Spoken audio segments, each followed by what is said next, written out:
ta makasuka na kay miabot sa tumpiya ng iskon. Ato na nato. Happy ka kay Kalando, no? Kung ang imong tabit ang imong ikauban. Ma'am Shane? Oh, nga naman na. Nga nang nisiga man ang inyong mga mata, ha? Ikaw, babae. Kapag ako ni mong nao, nga may kuyo ka ning lalaking minyo. Shane? Naunsa man ka? Shin. Sa binakaon. Maudi ay nga dili ka makikuyog na ako.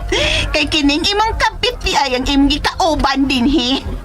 Hilom, Shane. Di na ko kapit sa Helena. Ang babaeng tarong, dili na manguyab og lalaking minyo, oy. Lando, maunan ako nimo. Hoy! Kabit! Asa naman ka? Matumausap di kang mauwaw? Kabit! Ilog, Shin. Ay! Ano pa hiluman ako ni mo? Nga tinuod mo na akong ipanutin na minyo ka! O niya nakigday ka daga! Abot ni mo eh. Praning kami yun. Oh! Lando! Hoy, asa naman mo? Manago mo ang imong kabit! Sir! Tuloy! Hoy! Kamo! Ayaw gid mo pagtubay ang lalaking minyo, ha? Kay hipaangkan na gid mo, ana! Tayo naman, Shin! Nani mo ang ilang tanang mamataw? Nga naman ay! Asawa ko! Busa! Mangaway gid kong kabit!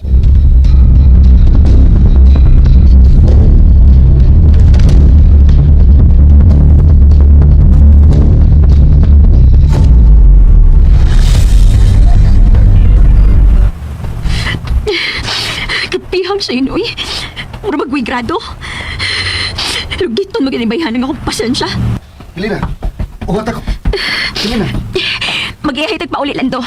Titingali ko sana sa ipanulti itong Shane kung makita ang tangan ni Kuyog. Ayok pa da. Sa kapraning ito mabihan na Helena. Warak sa pagputok ato. O nga. Nagdrama na. Kaayo na yung suklang bayhan ako dili pa siya anak ni Sir Alejandro ay. Mauna. Ang gisaligan nga anak siya dato.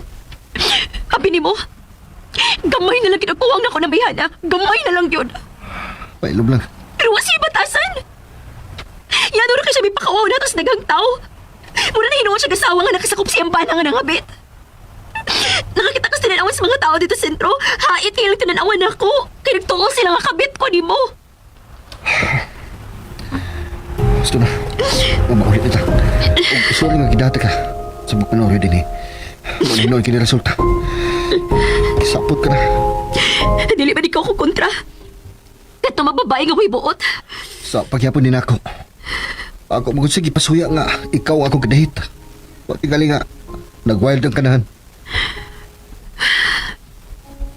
Pero, sa laing bahin na, gusto mo sa siya.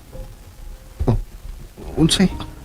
Iyan lang tagi pahinumduman nga minyo ka pa. Huwag doon na kayo asawa nga mangigi. Kung mo kuyog kag laing babae. Helena. Ayaw na pagunahon na sa kong asawa. Lando. Sabtang dili pa ka mahimong gawas nun sa mga minyoon sa legal nga paagi. Dili gid maayo. Nga magkuyog-kuyog ko nimo sa gawas. Helena. Mag-abot na natas bahay, Lando. Muunan ako. Kinahanglang likayin ko una si Lando. DXDC.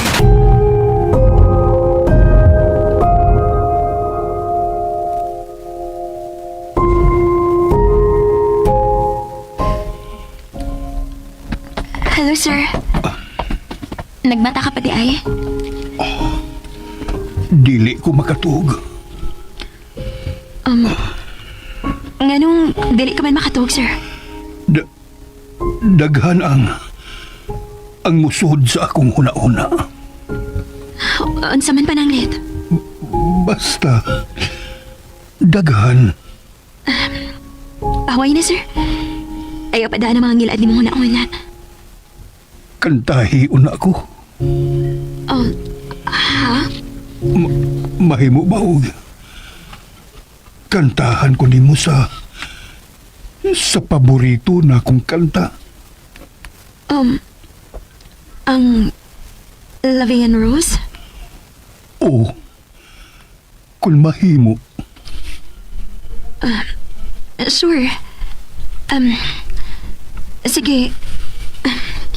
Butangan ko unag-unlan ng imong buko-buko.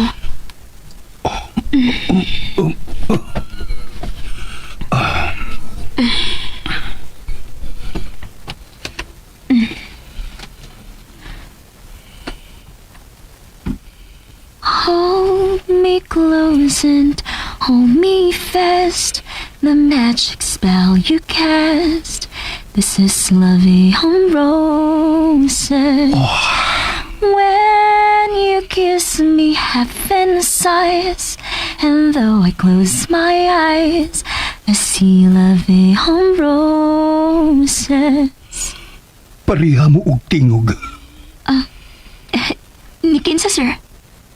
ni Silis. Tinuod na, sir? Parehas may tingog sa imong katabang sa selas? Oh, sama nimo. Maayaw sa mo kantaan ng kanta. Paparehas na may tingog sa akong mama. Kalusa ka man mo higda sa karaang bahay sa mga katabang. Karong gabi ako saway naghiga dito. Pauban lang ni Manang. O di ba? Nilando. Si Manang lang akong paupanon ako, sir.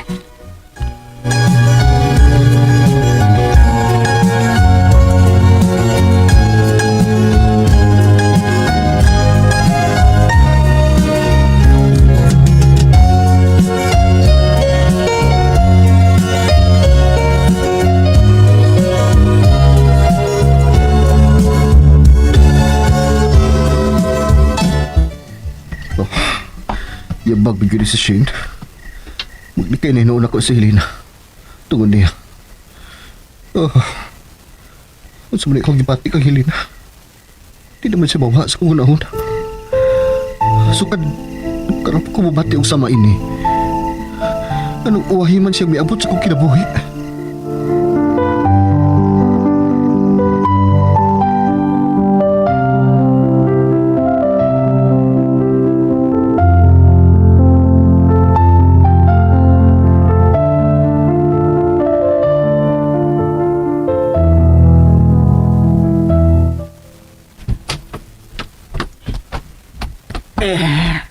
Manang, salamat nga giubanan ko nimo dinhi. Way siya pa yan. Sige, dili makakamatog dinhi sa karaang bahay sa mga katabang. Balik na lang sa akong bahay. Madlok manguko din hi Inday. Sige, ikaw lang una din ha. Nga naman, man sila ng baya. Hayahay man unta kayo ni dinhi. Dagko ang bintana. Unya, taas ang ceiling. Bugnaw pakyot bisan kung dili mag-aircon. Asa man ka ako mo higdan, no? Kana naging tupad si katulong kwarto ang gamiton nako. Klaro kayo. Nga duha katabang ang nag-okupar ini sa unang panahon. Kay double deck naman. Ano lang ko sa ilawang nga deck. Nakahigda sa tingali ning maong double deck si Mama Salas. Karon pa ko. Pupariha di tingog ni Mama Salas. Mapinangkaon sabay kayo og katabang si Sir Alejandro.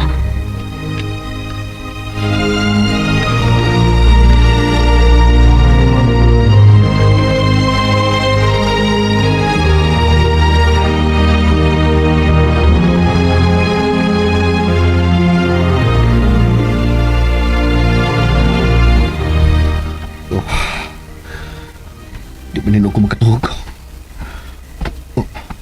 Kisam na naglakaw ikan sa luyo? Uy, si Manang mana. Manang, nag-unsa ka ba na sa luyo? Naghatod ni Helena. Adto man siya matuog. Unsa? Sige ha, kay duka na dun kay Kudong. May bali na si Lina sa karaang bahay sa pagkatuhog.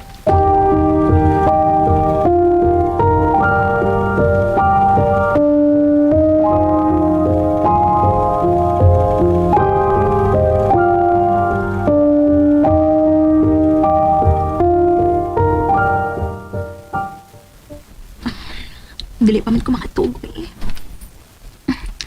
Mabasa-basa na ako sa diary ni Mama.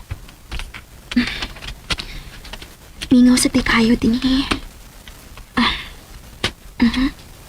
Di naman ko ato ha. Di ala. October 15 naman di ko.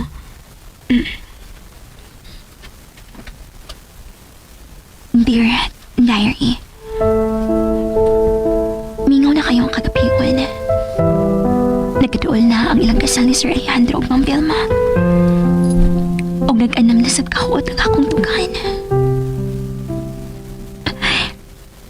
Sakit kayong batiwan. Kung magmahal ka sa taong nga langit para nimo. Sakit. Oh. Baluin ni Mama.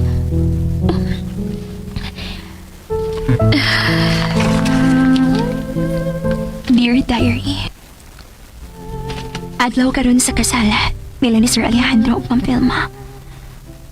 Malipayon kayo si Ma'am Pilma sa ilang kasal. Gwapa kayo siya. Kung unsa ka malipayon ni Ma'am Pilma, mausam ang akong kasakit. O gisaad ko sa akong kaugalingon. Nga dili na may kong mapag-usap.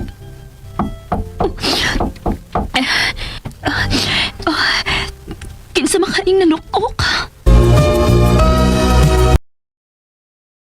Pero ni isa sa mga ito ay wala ring alam kung nasaan ang kanilang nanay. At sa pagbubakas sakaling makita ang kanilang ina, si Bea ay lumabas sa kanilang tahanan at naglakad sa lugar na alam niyang madalas nitong daanan. Kinabahan na siya dahil sa Salisbury Road ay nakita niya ang cellphone, sapatos, ilang Tupperware containers na nilalagyan ng baon ng kanyang nanay sa trabaho at ang red frame reading glasses ni Jessie. Nabalot ng takot si Bea kaya mabilis niyang tinawagan ang otoridad. Ang mga pulis ay kaagad nagbukas ng missing persons case at ang isa sa inisip nilang posibleng nangyari ay baka na-aksidente ang ina kaya tinawagan nila ang ilang mga ospital. Pero lahat ng mga ito ay sinabi na wala silang pasyente na may pangalang Blisilda. Inisip din ng ina na bagamat isa ang New Zealand sa pinakaligtas na lugar sa mundo, ay panigurado na may ilang masasamang taong nagagawa ng masama kung makakuha ang mga ito ng perpektong pagkakataon. Ngunit ayon sa mga otoridad, ang anggulo na baka ito ay tinambangan para nanakawan ay imposible na nangyari. Sapagkat ang ilang mga halagang gamit ni Blessy tulad ng cellphone at relitong Omega ay nakita sa Salisbury Road. Kaya ang sunod na tinignan ng mga investigador ay ang personal nitong buhay. Pero kahit sinong tanongin ng mga otoridad ay iisa lamang ang sinasabi ng mga ito. Si Blessy ay isang mabait, palakaibigan at madaling pakisamahan na tao, kaya wala itong kaaway. Ang mga tao na pinagdudahan ang mister nitong si Antonio na may kinalaman sa pagkawala ng ginang ay natahimik na lamang dahil napatunayan na meron itong solid na alibay. Base sa immigration records, ito ay nasa isang business trip sa Pilipinas na nawala si Blessy. Kaya pastos yun naman ang investigasyon. Sa kadahilanan na walang gaanong krimen na nangyayari sa lugar kung saan nakatira ang pamilyang Lutinko, ang kanilang mga kapitbahay ay natakot dahil baka ang suspect ay nakakasalamuhan ng nila. Lalo pang kinabahan ng mga ito ng isang kapitbahay na Antonio ang nagsabi na nakarinig siya ng malakas na sigaw bandang 8:00 ng gabi. Habang hinihintay ng mga otoridad kung meron bang security cameras na nakakuha sa huling sandaling ni Blessy, ang mga nakakilala naman sa pamilyang Gutingko ay tulong-tulong na namahagi ng missing persons flyers.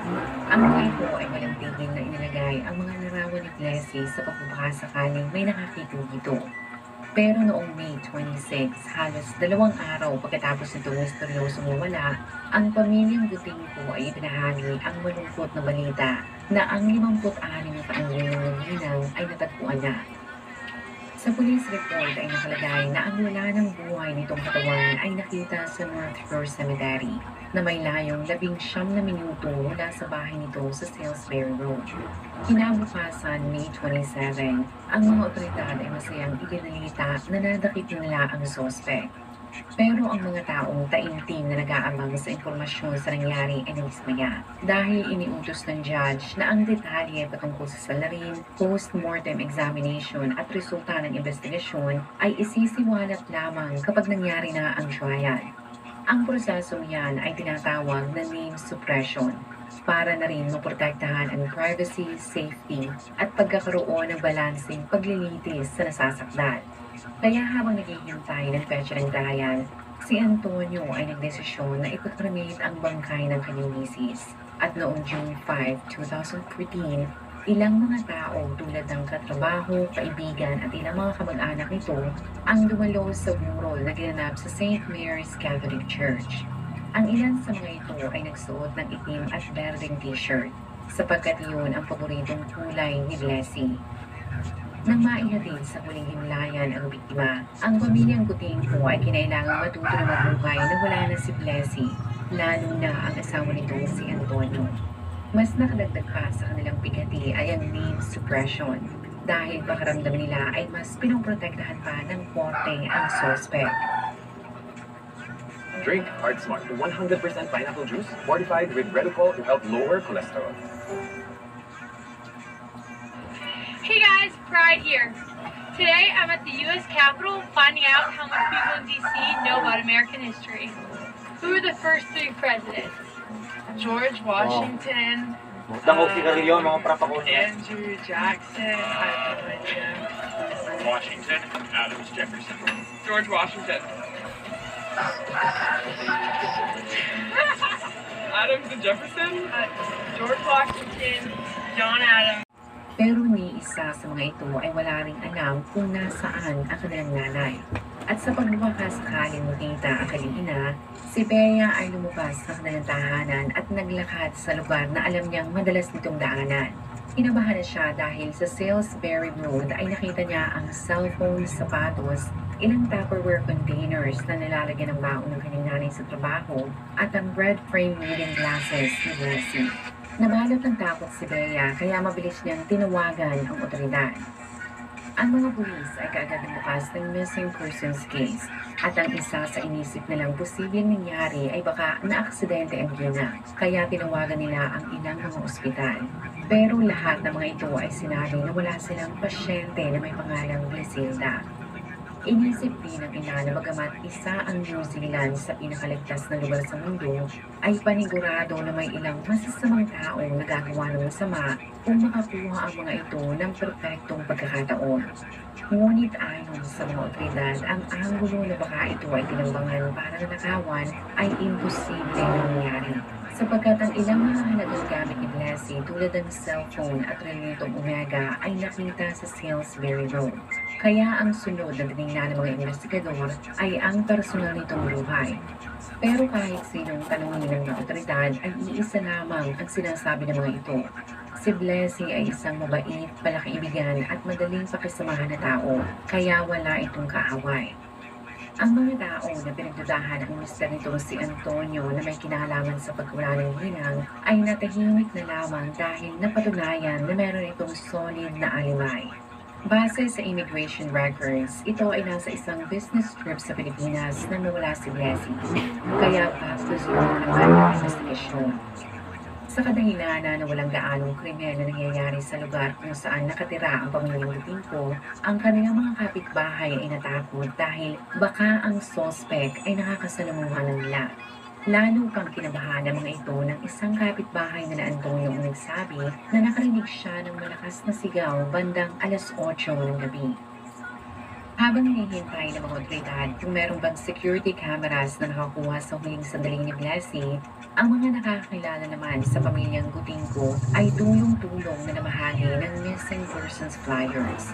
Ang mga ito ay walang tigil na inilagay ang mga larawan ni Blessy sa pagbabaka sakaling may nakakita dito. Pero noong May 26, halos 2 araw pagkatapos nitong misteryosong nawala, ang pamilyang Gutingco ay ibinahagi ang malungkot na balita na ang 56 na taong ng ginang ay natagpuan na. Sa police report ay nakalagay na ang wala ng buhay nitong katawan ay nakita sa North Shore Cemetery na may layong 19 na minuto mula sa bahay nito sa Salisbury Road. Kinabukasan, May 27, ang mga otoridad ay masayang ibinalita na nadakip nila ang suspect. Pero ang mga taong taimtim na nag-aabang sa impormasyon sa nangyari ay nabismaya dahil iniutos ng judge na ang detalye patungkol sa salarin, post-mortem examination at resulta ng investigasyon ay isisiwalat lamang kapag nangyari na ang trial. Ang prosesong yan ay tinatawag na name suppression para na rin maprotektahan ang privacy, safety at pagkakaroon ng balanseng paglilitis sa nasasakdal.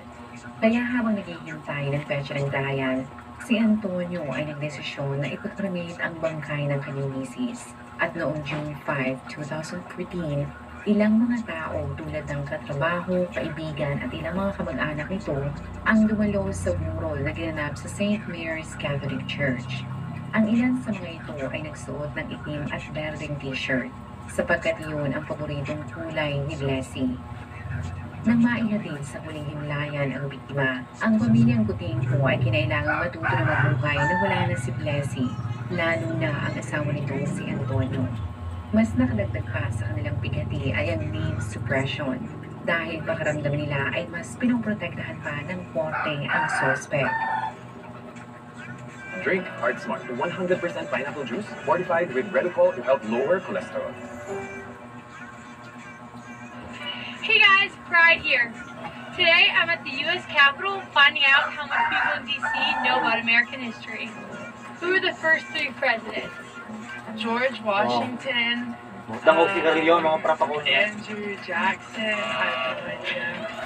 Washington, Adams, Jefferson. George Washington. Adams and Jefferson? George Washington, John Adams.